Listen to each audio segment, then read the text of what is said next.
Em 16 de abril de 1945, às 3 da manhã, 2.400 canhões soviéticos dispararam ao mesmo tempo ao longo de uma frente de 35 quilômetros. O som chegou a Berlim antes da luz do dia.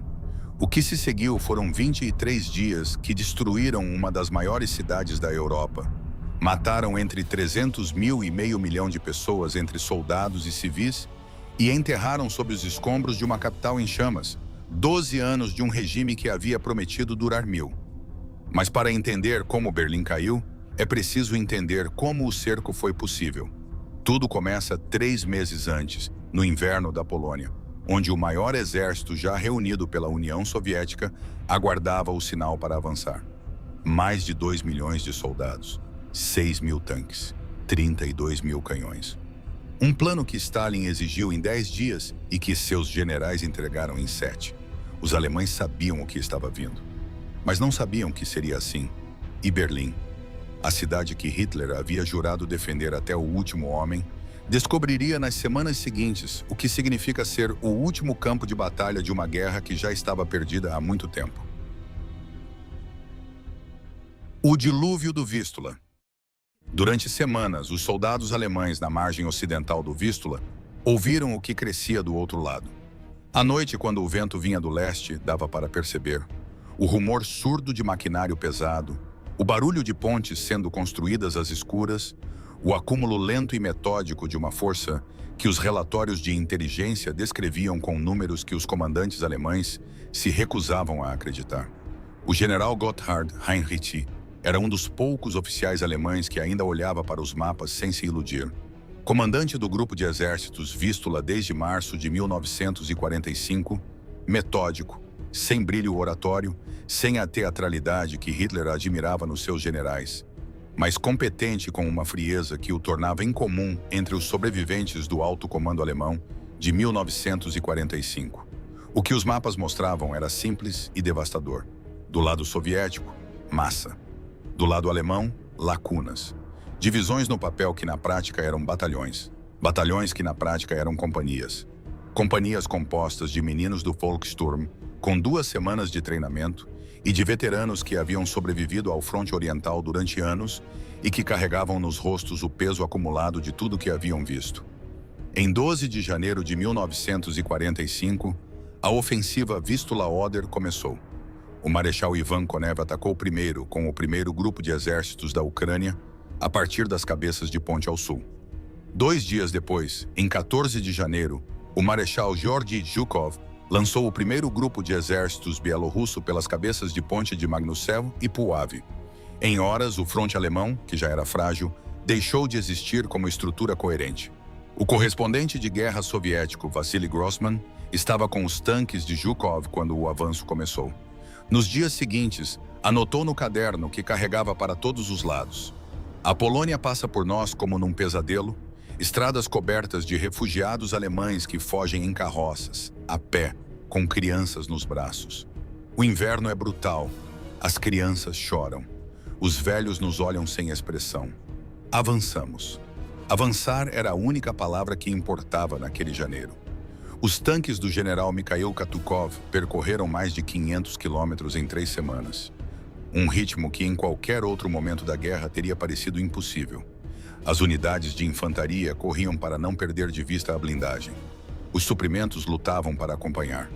Em alguns momentos, as colunas de tanques avançaram tão depressa que cruzaram estradas ainda congestionadas com unidades alemãs em retirada. E simplesmente passaram por cima delas, ou ao redor, deixando para a infantaria que vinha atrás o trabalho de liquidar o que sobrava. As cidades caíam em sequência. Algumas eram tomadas em combate aberto. Outras eram simplesmente contornadas, transformadas em bolsões que murchavam por conta própria, enquanto o avanço principal não desacelerava. Poznań resistiu semanas. Breslau resistiu até o fim da guerra. Mas a maré não parou por elas. Seguiu em frente com a lógica implacável de uma força que finalmente tem recursos suficientes para não precisar se desviar de obstáculos. O tenente Helmut Altner tinha 18 anos quando foi designado para as posições ao longo do Oder. Em suas memórias, descreveu as semanas de espera com uma clareza que não tentava heroicizar nada. Sabíamos o que estava vindo. Qualquer um com olhos sabia. À noite, a margem leste brilhava com o movimento dos preparativos soviéticos. Falávamos sobre isso entre nós, em voz baixa. Ninguém dizia que íamos vencer. Ninguém dizia que íamos perder. Ficávamos em silêncio e esperávamos. Em 31 de janeiro de 1945, 19 dias após o início da ofensiva, os primeiros elementos do primeiro grupo de exércitos bielorrusso cruzaram o Oder e estabeleceram uma cabeça de ponte em Kustrin, a 80 quilômetros de Berlim. 80 quilômetros. Em Berlim, a notícia chegou antes dos comunicados oficiais, da maneira como as notícias ruins sempre chegam primeiro, pelos rumores, pelos rostos dos feridos que chegavam aos hospitais com histórias que não combinavam com o que o rádio anunciava. Ursula von Kardorff, jornalista berlinense cujo diário sobreviveu à guerra, escreveu em fevereiro de 1945: "A cidade está irreconhecível. Não apenas pelas bombas. Já estávamos acostumados com as bombas. É algo diferente agora. As pessoas andam mais depressa. Olham por cima do ombro. Há uma pressa em tudo, como se todos soubessem que o tempo está acabando, mas ninguém quisesse ser o primeiro a dizer em voz alta. O avanço parou no Oder por razões logísticas. Os tanques precisavam de combustível, as tropas precisavam de reorganização, as linhas de suprimento haviam sido esticadas até o limite. Stalin pressionava para retomar imediatamente. Os generais pediam tempo. 2 semanas se tornaram 2 meses. Do lado alemão, Heinrich usou cada dia para construir o que podia nas colinas Seelow, o planalto que dominava a margem ocidental do Oder e que qualquer avanço soviético teria inevitavelmente de escalar. Fez isso com divisões dizimadas, milicianos sem treinamento adequado e uma quantidade de artilharia que era uma fração do que o inimigo alinhava do outro lado. Não seria suficiente. Todo mundo sabia que não seria suficiente. A questão era quanto tempo conseguiriam comprar e a que custo. A resposta chegou em 16 de abril de 1945, às 3 da manhã, quando 2.400 canhões soviéticos abriram fogo simultaneamente e o horizonte leste de Berlim virou luz. As colinas Seelow resistiram 4 dias. Custaram aos soviéticos entre 20 e 30 mil baixas, números que em outra guerra, em outro contexto, teriam forçado uma pausa operacional. Aqui, Zhukov jogou suas reservas com uma intensidade que não deixava espaço para defesas por mais sólidas que fossem. Em 19 de abril, as colinas caíram. O que restava entre os tanques de Zhukov e Berlim eram unidades em fuga, grupos improvisados sem linha de comando coerente e a própria cidade. Em 21 de abril, os primeiros obuses soviéticos caíram dentro dos limites de Berlim. Em 25 de abril, as forças de Zhukov pelo norte e de Konev pelo sul se encontraram a oeste da cidade. O cerco estava completo. Berlim estava sozinha, sem possibilidade de reforço, sem corredor de escape, sem nada entre seus habitantes, e o que estava vindo além de ruínas, concreto e homens que ainda seguravam armas, porque parar de segurar significava morrer imediatamente, em vez de um pouco mais tarde. A batalha pela capital do Reich havia começado. Berlim queima. A cidade que os soviéticos encontraram em 21 de abril de 1945 não era a Berlim de antes da guerra. Anos de bombardeios aliados haviam transformado bairros inteiros em paisagens de escombros. Fachadas sem interior, esqueletos de prédios abertos ao céu, ruas bloqueadas por toneladas de entulho onde antes havia calçadas e lojas e o movimento normal de uma capital europeia. O que a artilharia e as bombas haviam começado, as próximas 3 semanas terminariam. O general Helmut Weidling assumiu o comando da defesa de Berlim em 23 de abril, numa circunstância que dizia tudo sobre o estado do Reich naquele momento. Havia sido convocado ao Führerbunker para ser fuzilado por suposta covardia e, em vez disso, recebeu o comando da cidade. Hitler havia mudado de ideia. Weidling, veterano do fronte oriental, pragmático até o tutano, olhou para os recursos que tinha e para o que estava chegando e fez um cálculo que não precisava de papel. A cidade não podia ser defendida. Não com aquilo. Em anotações posteriores foi direto. Recebi o comando de Berlim como um homem recebe uma sentença. Os recursos eram insuficientes, as ordens eram irreais. A única questão era quantas pessoas morreriam antes que alguém tivesse coragem de parar. O que Weidling tinha era um mosaico de desespero, remanescentes de divisões regulares que haviam recuado para a cidade em desordem. Unidades da Waffen-SS que ainda combatiam com a eficiência disciplinada de quem foi treinado para não recuar, mesmo diante do impossível. Volkssturm, composto de homens entre 16 e 60 anos, com treinamento de semanas e armamento heterogêneo. Muitos deles com um Panzerfaust numa mão e medo na outra. E a Hitlerjugend, garotos de 15 e 16 anos, posicionados em cruzamentos para enfrentar tanques com lançadores antitanque portáteis, porque alguém em algum posto de comando havia decidido que isso fazia sentido. Os tanques soviéticos entraram nas ruas de Berlim e imediatamente descobriram o que todo exército que combateu em ambiente urbano descobre. O terreno equaliza. Um T-34, que na planície era uma máquina quase invencível, tornava-se, numa rua estreita de Berlim, um alvo vulnerável para qualquer soldado com um Panzerfaust e coragem suficiente para esperar o momento certo. Os alemães aprenderam a combater nos escombros. Os soviéticos aprenderam a não enviar tanques sem infantaria colada. A infantaria aprendeu a não avançar sem tanques. A equação resultante era de progresso medido em quarteirões, às vezes em prédios, às vezes em andares de um mesmo prédio, com um custo em sangue que se acumulava hora a hora sem que nenhuma das partes pudesse ou quisesse parar. O coronel Vasily Chuikov, o mesmo que havia defendido Stalingrado em 1942, transformado o combate urbano numa arte de sobrevivência entre ruínas, avançava agora pelo sul de Berlim com seu 8º exército de guardas.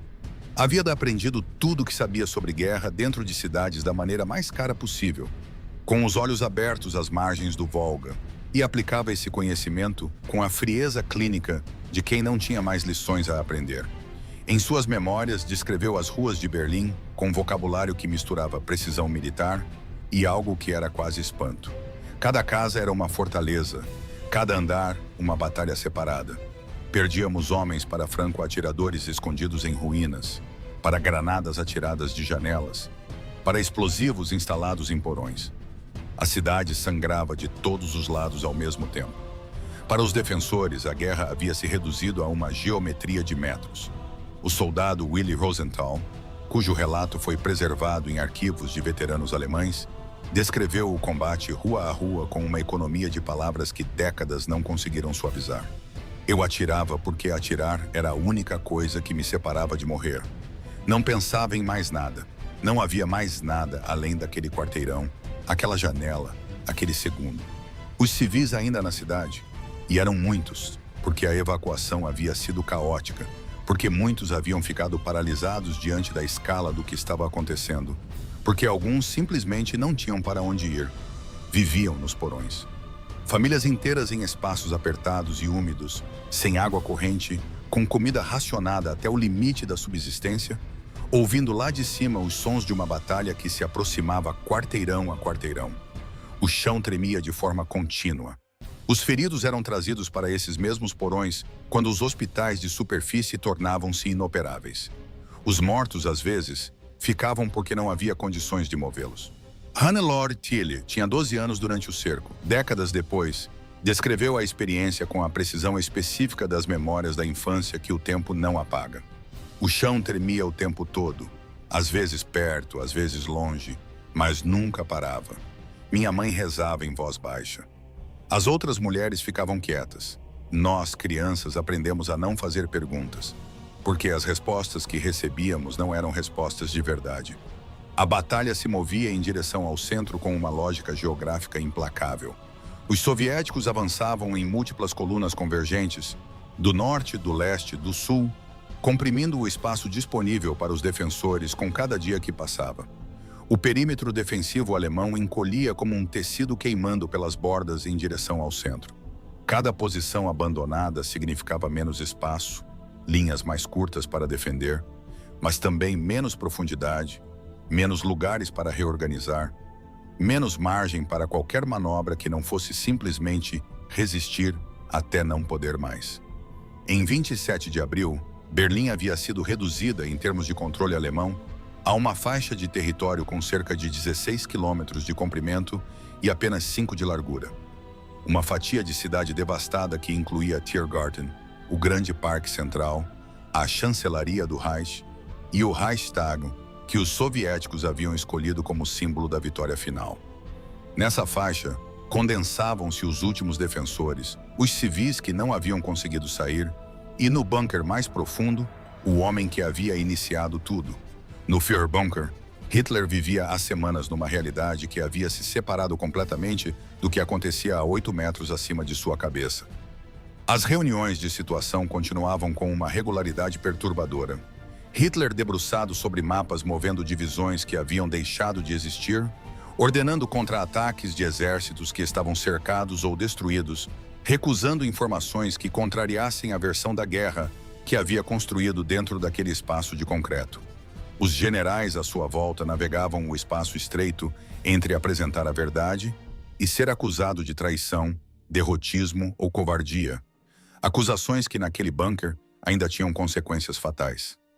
Albert Speer, arquiteto do Reich, e talvez a figura mais lúcida entre os que ainda frequentavam o bunker naqueles dias, havia visitado Hitler pela última vez em 23 de abril.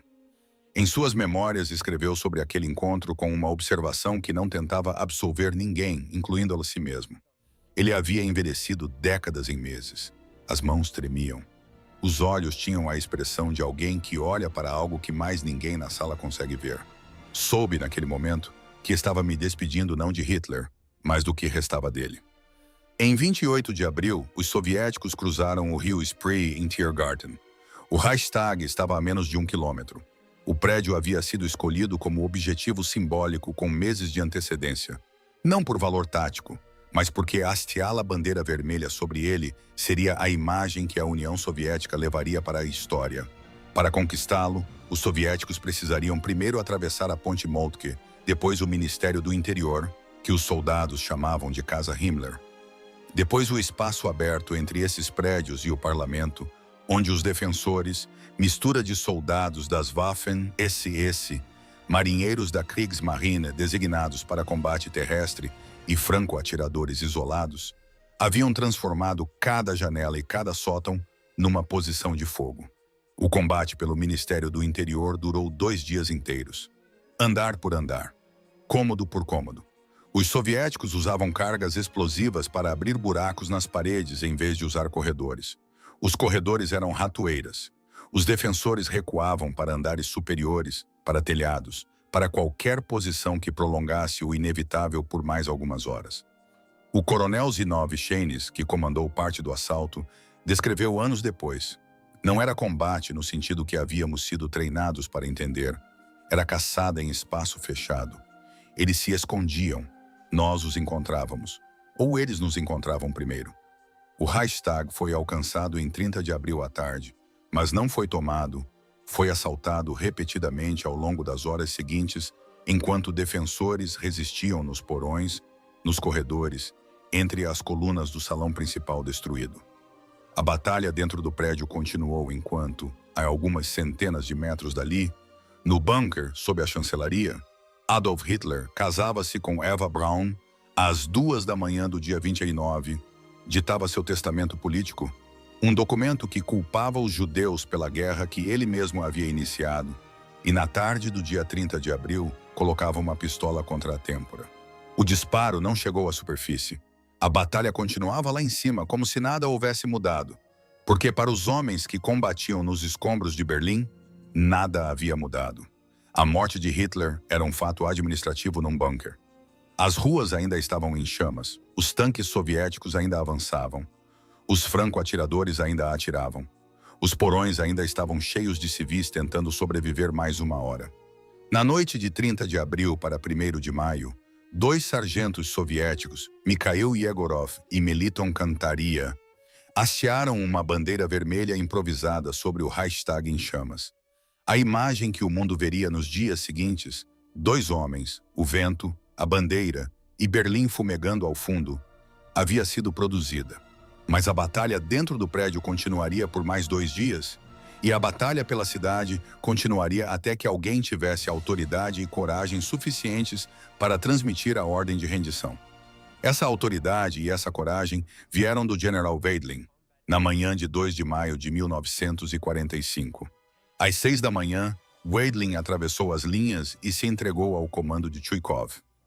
Às 15 horas, a ordem de cessar-fogo foi transmitida pelos alto-falantes soviéticos pelas ruas da cidade. Alguns grupos de defensores continuaram combatendo, não porque não houvessem ouvido, porque parar, para alguns deles, era simplesmente uma ideia com a qual não conseguiam mais fazer as pazes. Ruth Andreas Friedrich, que havia registrado em seu diário cada semana do cerco, escreveu na noite de 2 de maio: "Silêncio, um silêncio tão absoluto que parece irreal depois de tudo que ouvimos. Saímos do porão. As ruas estão cobertas de escombros. Há corpos ainda não recolhidos. O céu está cinza de fumaça. Um soldado soviético muito jovem está sentado num bloco de concreto na esquina. Ele não olha para nós. Está olhando para o chão. Acho que ele também não sabe bem o que fazer com o silêncio." Berlim havia caído. O Reich havia caído.